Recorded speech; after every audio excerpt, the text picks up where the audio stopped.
It's minus 27. It's January 5th, and my dad and I are going fishing to the Red River in this polar vortex, and we got a little bit of a special video. I'm gonna kind of show you guys some of my favorite baits that I use for fishing on the Red River. The Red River is not a very gear savvy fishery. You can really go there with the basics and catch a bunch of different species. So when you get there, I'll show you guys kind of what we're using, what I found works the best. When we get to the river, we'll show you and introduce you to them. And then until then, we're gonna get to the road safely. Dad? First time this year. First time on the channel. To it. Yeah, hopefully get a big walleye. Gonna get my master. Maybe. We don't have a bump board actually. Okay, we're gonna get a bump board. Yeah. Okay, we've arrived. Very, very cold. Durham and them were just up on the river bank, but we drilled a hole, we checked ice. There's like 14 inches of solid ice here. So we are going to get the shack set up first. So I'm gonna put the camera away so it doesn't completely freeze. Shack, heater, then we'll show you guys what we're using and hopefully get some good fish for you guys today. It's my dad's first time out this year. So it'd be nice if you got a big walleye. I'm not a guide, I ain't no professional, I just make some videos. So we'll see if we can do it, fingers crossed. Okay, so we're all set up in the tent. We actually set up about 25, 30 feet that way. We were in 13 feet of water and didn't really like that. We moved over a little bit deeper to about 16 and a half, 17. So we're all set up, the heater's on. Propane was a little bit cold, took a bit to get it going, but time to catch some fish. So the Red River is probably one of the most fished bodies of water in all of Manitoba, for good reason. There's lots of different species. It's easy access. There's access points all the way from Lockport all the way out to the end of Main. Is the road that people call. Literally go down Main Street, keep going, and when it ends, you're at the end of Main. And I get a lot of questions on baits, and you don't really have to be that specific, that fancy when it comes to the river. My dad put on a rattle bait. I've never personally done really well on the river using a rattle bait. I've always done well using heavier spoons. And this is a new one this year from Northland. And I am not sponsored by them at all, but it's just such a good bait. And I've caught so many fish on it so far. And that is just a tungsten slim spoon. So they're about 10 bucks. It's tungsten, so it's very dense, but it's in a smaller profile. So that's actually 3/8 of an ounce. And I will show you in comparison what a regular 3/8 ounce lead spoon looks like. That is my old favorite bait that I still use, but this is a 3/8 ounce and this is a 3/8 ounce. However, this overall profile is quite a bit smaller than this. So when you're fishing the Red River, you can catch walleye, sauger, goldeye, sturgeon, catfish, pike, mooneye. You can catch just about anything here. So I always like using a smaller baits, which is going to hopefully catch you more variety of species, but it's heavy enough where it's going to get down and it's going to stay vertical. So with a heavier jig, especially this year, there's quite a bit of current. So what we have to do is we have to drill our live scope hole, or if you're using a flasher, your transducer hole about 3 or 4 feet in the direction of the currents. That way when your jig drops here and the current's moving this way, your transducer's here, so it's going to pick up your lure as it drifts. So one of the bonuses with using tungsten is heavier, denser, stays more vertical. 2 out of my 3 favorite colors, we got a UV pink tiger and a Wonder Bread. Wonder Bread works really well on the lake, on the river, and then also use a gold. Now the one thing I do with all my stock spoons is I always swap out my treble hooks. These are Ichikawas. I've said this probably 100 times, whether it's my rattle baits, my spoons. I always swap them out to a size that's a tad bigger. And also these are way, way, way, way sharper. So it's gonna help with your hookup ratios. A lot of these stock hooks, I can actually probably show you right here. Opening up a brand new spoon. And this is one I've already changed right here to an Ichikawa, and this is the stock one. What I can do, this isn't like a great test, but I'm gonna pull and see how it pulls that stock hook completely bent. And if that happens on a big fish, that would be very sad. So that is one reason why I always swap out the stock trebles, is they're weaker and they're also not quite as sharp as one of these that just hook right into you. So that'd be my first recommendation, is spoons and a different treble hook. For a rod, any like 28 inch to 40 inch medium with a fast tip is gonna be great. I always like using braided. Braided doesn't have that memory, what like looks like a slinky, where if it comes off your spool, it just like shoots off. Braided doesn't stretch, so when you set the hook on a fish, say you're fishing 18 feet of water, you lift 2 feet, you actually physically lift 2 feet. With a monofilament or a fluorocarbon, it's gonna stretch. So you might only actually lift up like a foot to a foot and a half, which may not cinch that hook in like you need it. However, I do always use a fluorocarbon leader at the very end. It's clear, it's more abrasion resistant, so if you're fishing for walleye, pike, lake trout, and the teeth rub up on braid, it's going to cut, it's going to fray, versus a fluorocarbon is going to be a lot more durable, and it's most likely not going to break on you, and you're going to get that fish up. And then for a reel, just any 500 to 1,000 size, and you're basically set to go fishing on the Red River. And that's my little boring spiel on some gear to help you catch more fish on the Red River, whether it's walleye, sauger, goldeye, family, fun event, whatever it is. Head down to Lake of the Woods Sports Headquarters, get yourself some of these tungsten slim spoons from Northland, get some extra trebles, and then you're just gonna tip it off the piece of minnow, get it on the river, drop it down, and catch more fish, which we're gonna try to do for you today, once again with my dad behind me. Took him out. We're going to get him over to a spoon, and we're hopefully going to catch a bunch of fish for you guys today and show you that what I'm talking about is real. It's true. Maybe. We'll make it real. We'll make it real. Give you one. Okay. Bait, minnow. Looks like there's 2 fish kind of underneath us too. One actually looks like a walleye. It looks long. Oh my gosh, this might have literally been perfect. If I can get this thing to bite. Let's see. It looks pretty big. It looks more like a sturgeon, actually, now that I look at it. It's fat top and really skinny down to a tail. So, and all we're going to do is usually walleye tend to be on the bottom. So we're going to just fish around the bottom, pound it a bit. And then a lot of this area, there's goldeye. So the goldeye usually are really suspended. They're like, we're fishing in 17 feet of water. They'll be like up to that 8 to 10 foot mark. And sometimes we'll pull up and try to go for them, but their mouths are so small. We definitely can catch them on these baits, but I'd rather use like a little tungsten. But with using a tungsten, the current is going to push that tungsten so much farther, you'd have to put your transducer even farther past where it already is. So we're going to play it by ear. I'm going to try to catch whatever.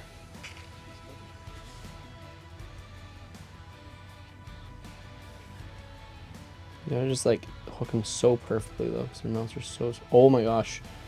That looks like a sturgeon, maybe, or a big walleye, or a big pike. Looks walleye-like, actually.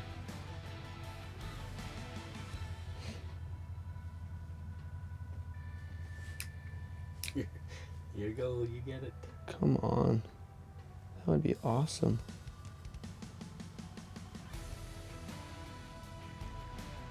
We're just pounding it in the mud. Nice.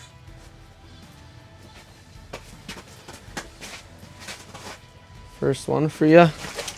Little dinky sauger. Great way to start the new year. A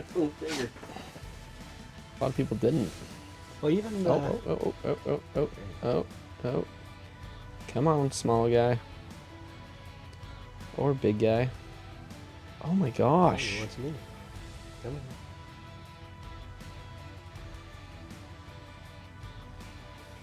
There's my minnow, it just fell off. Oh, did it? Yep. Good timing for me, come on.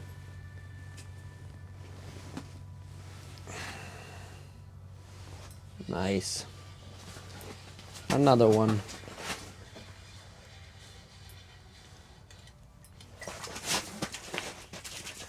Probably the same guy. No, that one's definitely bigger. That's the big one for the day so far. We'll take it. 12-incher. Come on. This one looks a little bit bigger. Yeah. Come on. Oh, yeah. Yeah, he wants it. Very Nice. nice. Very good. A little bigger. Could be a little walleye. That'd be nice. Yeah, it does look better on the scope and feels a little bit heavier. Yep. Oh, very nice. And that is what you catch with those spoons.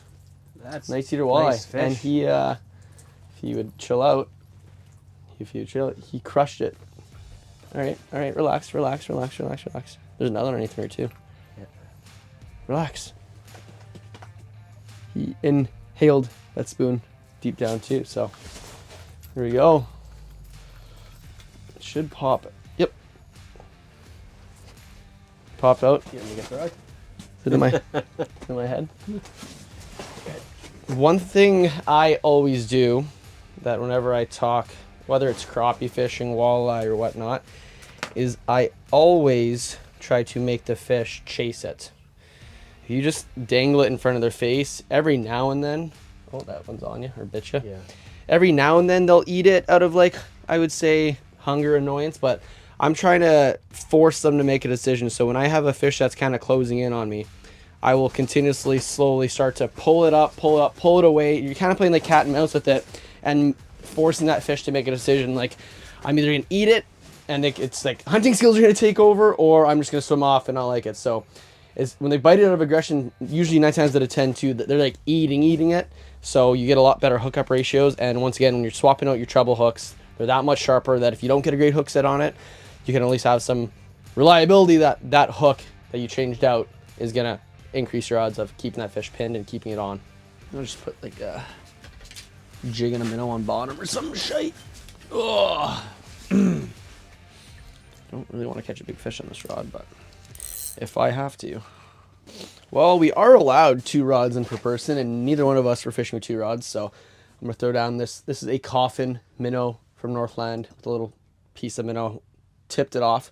And once again, swapped out the treble hooks to an Ichikawa. And I'm just going to let this one kind of sit just off bottom. Ooh, there's a really nice one underneath my dad right now. Dad, catch that. That's a big walleye. Oh, come on. Oh, come on.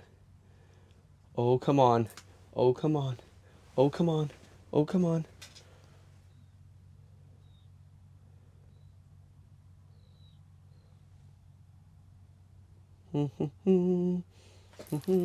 Nice, nice, nice, nice. Nice, nice. Nice, nice. This is a good one.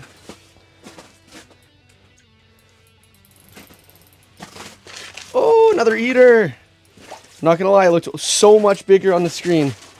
But that is perfect. We're gonna be eating some fish. Let's see how you hooked it there too. I hooked it quite well. Right in the corner there. Awesome. There you go. That's your first walleye this season. First walleye, yeah. Nice. Cool. Exponentially faster. It's a grind.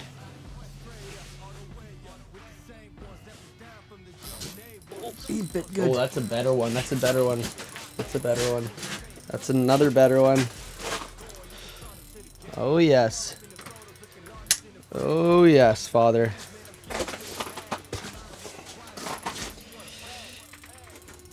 Yeah, you got good line and get everything on there so you don't have to force it. When the water starts going up and down like that, that's a good sign. Just gotta, oh yeah. Oh, I saw the head. It's a nice fish. It's a nice fish. You gonna grab it? Yep. Oh. There it is. Oh, it's a very nice fish. There it is. What a fish. It is a nice fish. I'll grab a measuring board. Stay there. Always give it a little rinse so it doesn't stick to the fish. And we're going to put it down. And what happened? Nose touching. 24. I can't see. Yep. 24 inches. Awesome. Okay. Nice. Nice. Little fast. A little fast for my liking. Oh, sorry. Good fish. And show him the spoon one more time. So he switched over to this. Well, he's been using this one since the morning, but it's the same one I'm using, just in like a gold color. Just like that right there. And little. it didn't take one down. That's actually a coffin minnow. So it's not even the tungsten one. That's a 3/8 ounce coffin minnow. You got that little blade on the bottom. So yeah, great fish. Biggest one of the day so far. Let's try to beat it. So there's a good one. There's a good one. There's a good one. Here, you might have to grab this rod and reel it up if it bites this hook. So just let me know. Oh man, what is going on? Kind of stopped there. Oh, just kind of oh, let's look it up this one. Oh, come on.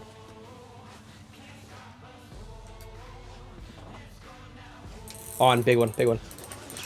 Nice. Oh my gosh. This is exactly the rod I didn't want to catch it on though. It might not be as big. It looked a lot bigger on the scope, but it bit pretty good.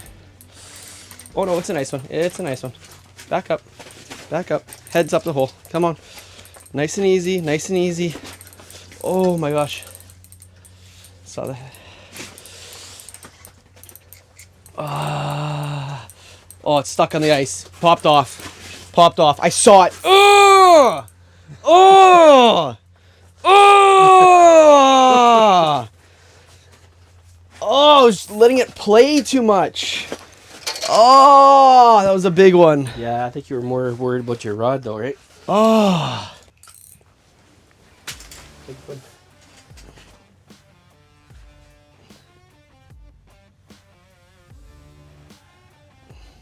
Eat. Nice. Nice. Not like the other one. Dang it. Okay, Sauger, relax. Not good vibes. Not good vibes. Shoot. Sorry.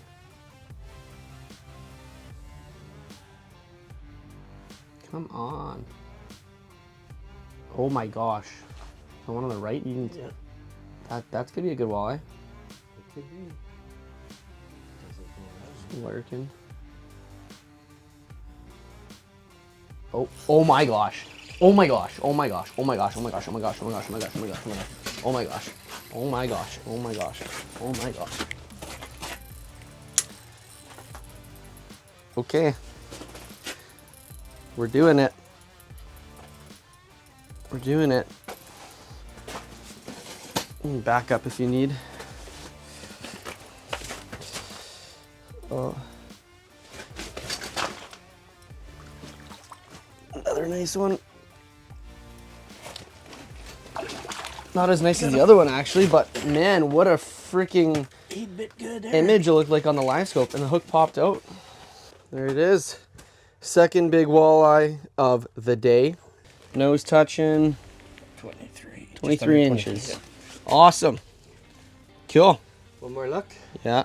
Okay. And a nice slow release. Yes, we'll try at least. Awesome. Good fish. Yeah, I'll take it. Well, ladies and gents, that is going to wrap up this video out here on the river with the old man, with Jerry. As you can see, that spoon catches all kinds of fish. Sauger, walleye, goldeye today is what we got. My dad got a couple good ones. I lost a big one. We marked a lot of big fish and overall just had a great day. It's freezing outside, still like minus 27 plus the wind chill. So stayed super warm in this Eskimo 650 XD. And live scope, once again, amazing to see the fish interact with their lures, see it swimming down below, and just get on top of some fish. So without further ado, Jerry, anything you want to say? I had a great time. I think I outfished him again. Yeah, maybe by size, not by numbers, but it all depends on who edits this and how many fish get shown. So hope you guys enjoyed. Stay tuned and make sure you subscribe. Peace.